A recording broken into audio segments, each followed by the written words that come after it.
थाजादोइनो हाइबदुनेबा टू हुम अखोइना ट्रस्ट तौदुसि कनानो अदु तारगदि लाइबा पॉलिटिकल लीडर्स मैमसिना हुजि सेंट्रल गवर्नमेंट या फोर्सेस थारकपसिदा कुकी टेररिस्ट सिंसे मपाने चंगजलकपा सिंसे लागा अखोइ मैते इरै चा मुथनबा तौरिबसिदा अखोइ कना कई ओदनोबो गाइदुइसे अखोइ मैते हाइबा सिविलाइजेशन से हयें मुत्खर मतुंगदा एनसीईआरटी बुकता अखोइगी मैते हाइबम लेना मी हाइबदु नैनबा गाइब्रा हाइतारे पॉलिटिकल लीडर्स मैम लेबिरिबा मैमसे अखोइ हौ आइसु लौजगे लोइमा करीगुंबा सी स्ट्रिक्ट एक्शन लखलक्त्रबा सी दो अखोइ टू कम्युनिटी की इरांग नते मपानदगी कुकी टेररिस्ट संजल अबनी हाइतार लैबसे लैरबनी थानिपान हेंजलक्लबनी अदुना अखोइ लैबा मैमसे पॉलिटिकल पार्टी मपानदगी लैरिबा हुजि पावर पारिबसिंसे सी एक्शन लखलक्तबा तारगदी ओपोजिशन ओइरो हुजि चक तक ताबी मंगांग मथम म चंगे अखोइने पामिसे करिनो हाइबसे बुइपा म चंगे हाइबदि डिप्लोमेसी सानरगा अमा मगी वारी नतबिदा एदे इवन रूलिंग सुसु स्ट्रेट फॉरवर्ड ओइबा डिसीजन लौम चंगे अदुम कापरि अखोइ सु यावना एनी बीजेपी ओइरो अदगी कांग्रेस ओइरो जेडी ओइरो आरपीआई ओइरो एनी लैबिरे पुनमकसे पुंजलकांदा करिगुंबा अखोइ पुंजलसी अदुगा चकसे अखोइ दिल्लीदा लैरकांदा अखोइ करिगुंबा सिगी नुमिसि मनुसिदा अखोइ कुकी टेररिस्ट केगुंबा मुथतबा तारबदी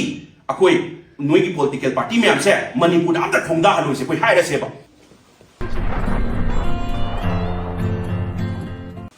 ngarang akoigi ruling dagi MLA minister yauna amasung opposition dagi MLA yauna ruling opposition pullaga meeting phamkhibadudi thagachari yana tangai phadraba ngana toromgadaba hena yam toina phamamaga toromgada poni ngarang phame dubudi nungare adubu phamiba potu da constructive oiba solution ama हाइबदी कदौसिगे हाइब पोट अमा याम अकनबा measures अमा लौदगुम हेक तौबा उबा हाइतारे नैनरिबा pot article 355 चटनब्रा चटनदब्रा हाइबगी अदोम दोय तसे नारगदी आर्टिकल 355 सिदी ऑटोमेटिकली चटनबनी मपानदगी एक्शन एग्रेशन यावरे हाइबसे अमिसाना सु हाइरबनी एनआईए सु हाइरबनी अखोइन आइन हंजन पंजगी बा हाइतारे अदुदी आर्टिकल 355 से ऑटोमेटिकली चटनरबनी आइन वांगांगी बसी अखोइगी फ्रीडम ऑफ स्पीच महेश्वर से वांगांब्रा याबा यादबगी ऑर्डर फंगब्रा फंगदब्रा हाइबे तका लेते मरमदी करिगिनो हाइबन सिदी आइगी फंडामेंटल राइट्स नि आइगी फ्रीडम ऑफ स्पीच exercise तौजरबनी हाइतारे अदुना आर्टिकल 355 असि मपानदगी एक्सटर्नल एग्रेशन यावरे हाइबसिदी स्टेट गवर्नमेंट सु हाइरबनी मपानदगी अखोइ अमिछाना सु हाइरबनी एनआईए सु हाइरबनी अदु तारगदी आर्टिकल 355 असि ऑटोमेटिकली चटनरबनी अदुना सेंट्रल फोर्सेस लाइबा मयामसिना लैरिबा कुकी टेररिस्ट एक्सटर्नल एग्रेशन मयामसे तखाइदिबो करी गिनो हाइबदुनि क्वेश्चन अदोन दोइ नैनागदबनी हाइतारे मेनली ओइना हुजि नोंनिनी हाइदि सम देसिदा थोइबा थौदोकसे यिंबियोबा हाउतत्ता अखोइगी अखोइ मिचम प्रजा हाइदी लैगिद्रे मयाम कुकी टेररिस्ट तमतिना हातोपसिदा सेंट्रल फोर्सेस लैरिबसे 200 मीटर नक्ना लैरिबनेबा हाइदी मुखकी अखोइ कुंजासिंगी सोर्स मुखोइना पिरकबा सोर्स तुगी मतुंग इना हाइतारे 200 मीटर का अदुदी equals the accountability of the central forces अदु लैरिबसिंग दुगी नंबर 2 दा अखोइगी मोरेदा थौना फरबा स्टेट फोर्सेस लैगिद्रे अनि लैगिद्रे लैबसिदा मनाक नकपदुदा दुम सेंट्रल फोर्सेस लैरिबने मोइ अकाउंटेबिलिटी से करिनो अदा याम नोंगाइतबा मन कोइ निंथों खोंखान खुनौजसु ममामगी ममांगदा मचा हाटपा मागी मपुरोइबा हाटपा इसे अदुसु इचम चंबा प्रजा हाटपा हाइबसि सिदगी हेना तमथनिंगाइ ओइद्रे हाइबदि लाखो मतमददी मखोइ तुमिना लागा हाले हाइरसे चक्किबा हनगिबा मतमददी सेंट्रल फोर्सेस में नागा लैरिबनेबा नागा लैतारगदी मखोइदा हल्लगा रिटालिएट तौद्रिबसे मरम करिगिनो अदुदी मोइ अकाउंटेबिलिटी से करिनो मखोइ ऑपरेशन से तौबा यादि से करिनो हाइबसे अदोम दोइने नैनबम थोएबा हाइबदी आर्टिकल 355 से ऑटोमेटिकली चटनरबनेबा सिदा हुजिबो तौद्रिबा कैदौबगिनो हाइबगी मरम दुनेबा कदांबंदा थोखिबा थौदोक्तसु अखोइगी कैराव कॉन्स्टिट्यूएंसी दगी थियांग कोंजिन तखिल मनोरंजन की मतंगदसु पुंग 10 दगी फायरिंग स्टार्ट तौरे हारा कांजिदा पुंग मरी बौसे एसएसपीबी ओना मनाक्तसु सेंट्रल फोर्सेस मैम लेडी अजाम सांग्रबा मतमसिदा मतेंग पांगबियो अखोइसि कुकी टेररिस्ट मैम से अटैक तौरे हाइबसिदा पुंग 11 12 1 2 3 4 पुंग तरुकसिदा SSP बंगमद्रिबसे कदाइदगी याम लादा लाक्तोरिब्रा अदुगी क्वेश्चन दुनेबा अदुम ताकपदी सेंट्रल फोर्सेस मैम से अकाउंटेबिलिटी से करिनो हाइबसे नैनबम थोए अदुना हुजि केदोरे हाइ मतमदा opposition का रूलिंग का पुंजन लकांसिता अकोई सेंट्रल ऑनरेबल सीएम ने सुहाइले सेंट्रल फोर्सेस मैम से ड्यूटी से मणिपुर से तो फंब लाक्लिब्ला हाइबगी नुवाई थाजदबगी मवोंग अमा स्टेटमेंट अमसु पीग्रे महाकी फंक्शन नंबर हाइतारे स्टेट से लीडर महाकना सुमाने फोंगदोप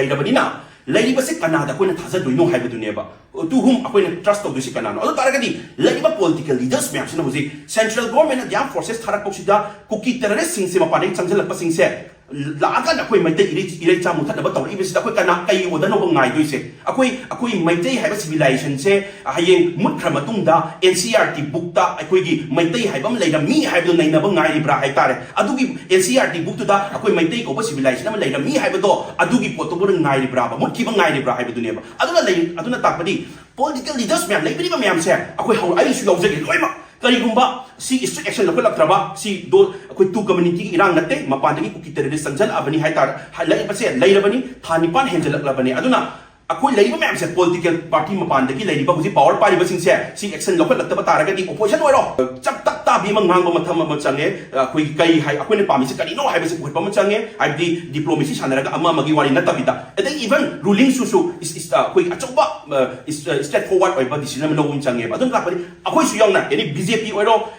the Congress or JD or RPI or any Liberian Punamak, Punzala Kanda, Karigumba, Punzalasi, Aduka Sebo Delida, Lairaganda, Karigumba, Sigi Dumisiba Nushida, Akoi to terrorists, Kayumba, Mutataba, Tarabati, Akoi, Nuigi political party, may say, Manipur after Konda, who is a higher saber. Right, I mean, I see BJP don't want to take Congress, RPI doesn't not take, JD doesn't not take, Punzala say, Nuigi political party, Manipur, Masagi, Indiagi, Mamin, Warakraba, state among Manipur, Sigi, Sidano Yakana. Kupna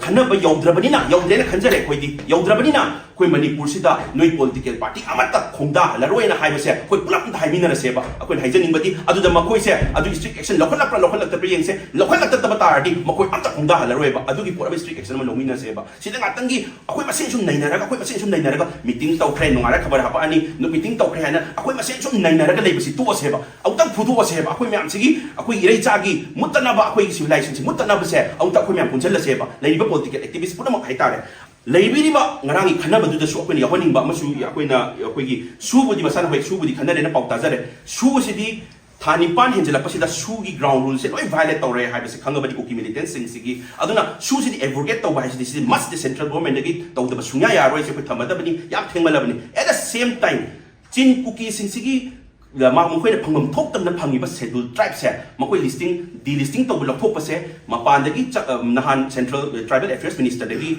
State Government of Jela Crabani. Adudi, Tabak Amakwe, government the protest over the table. Government the Matin Pangzari Nebakoina. Adarakadi, Makoina Jela Avanina, under Article 342 Gimatung ina, Narang Kanabada, Adusu Yawina Magadi Yampagadam Nikarina Havintanda, Makoina was it Pariba, Habidi Kuki terroristing Nahan, Micham Prasa, Hat Patsanjel, Iba Makoi, Mangata, like Makoy adum ST phangangani ma mapani changjel haiba mising se makoy adum illegal immigrants sing kuki terrorists se makoy phasan thikat ur kandani makoy phangam thoktana moi bharat ki acho acho right ST do phangjelam doine ba adu makoy ja phangam chu thokte ba aduna leibiriba hujik tangkhai ma thabak samjalabani na central government gi che se lakpa oigrabani na akoi state government dagi su article 342 gi matung ina yam thuna akoi gi sin kuki dagi ST lophokna ba recommend se thabiro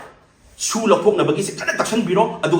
Ladiba political party, pull up leaders ruling or opposition or Lady Punama Kaitare, Autumn pull up Minarasi, Adu hide a Sekariguma, Sidakuna media in a Chanatraba, Akoi Tuna, Akoi Article 355 is automatic Central Forces, Mam Flairabane, Makoina was for action nama, Akoi cookie terrorists, Mapanis, Mam say for Manipur, for India. Akoi extra home local traba, Adu Daragani no political party of the Manipur, the Changi Yaro, I said, pull up Punhamina Seba. Adu Hydragadi, Nataki Kanara, Quemasin Kanaraga, Aduna do Hari, Aduna do Hari, Quemasin Shanaraga, Manunda Soquemasin, Akogi, Kamanunda Rumama, the Nairaga to Tambagi, what is it to us in the man, the Hizari.